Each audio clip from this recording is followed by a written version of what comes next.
Usually I start this out as people are arriving as a way to help them get focused. Usually I have words of welcome up on the newsprint to help put people at ease.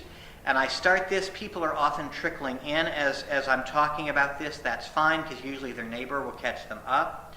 Often people are even still eating their lunch, which is also fine as they're doing this. Do make sure that everyone has a pen or a pencil. Do make sure that they have something to write on, whether it's a table or a hymnal or something else.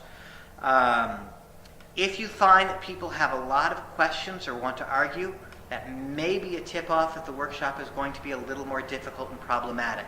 It doesn't happen a lot, but sometimes you have someone who is particularly questioning or argumentative, and that gives you a clue that this person or this particular group may need some more guidelines and boundaries as you're doing the workshop. Most of the time, that doesn't happen. Make sure you offer people a time limit, because some people will really get into this and not hold themselves to a time. Usually at the end of the 10 minutes, I say the time's up, and if anyone needs another minute or two, they can finish it up while I'm starting to talk in the next section, and that usually gets people pretty much finished.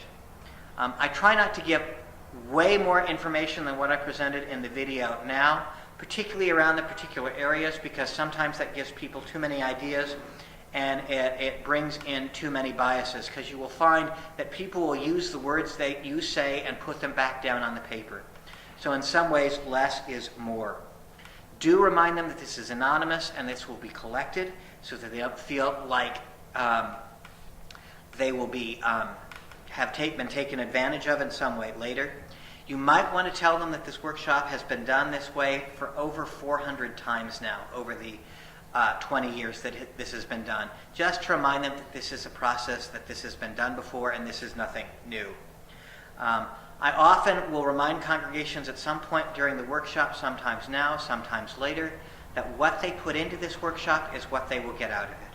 So the more they are willing to put down on the paper, the more they're likely to get out of it later. If you get a lot of silence and smugness and argumentiveness, that's generally a sign of resistance.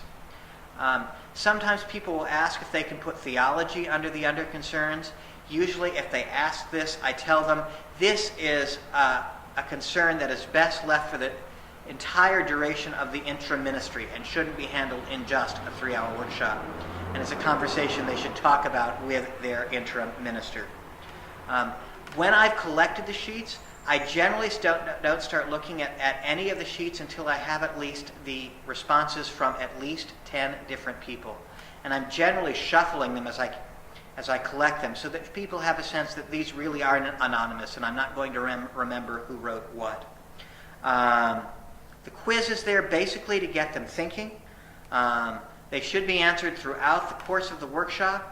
If someone comes back with a question that isn't answered, that you don't know, there is in one of the appendixes an answer sheet for all of the different questions to get answered the questions that people don't get asked.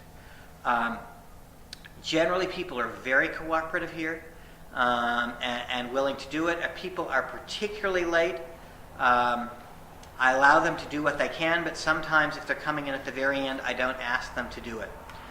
If people are there and they say they have to leave early, I generally tell them they can leave early, but I still ask them to turn in their sheets. Thank you.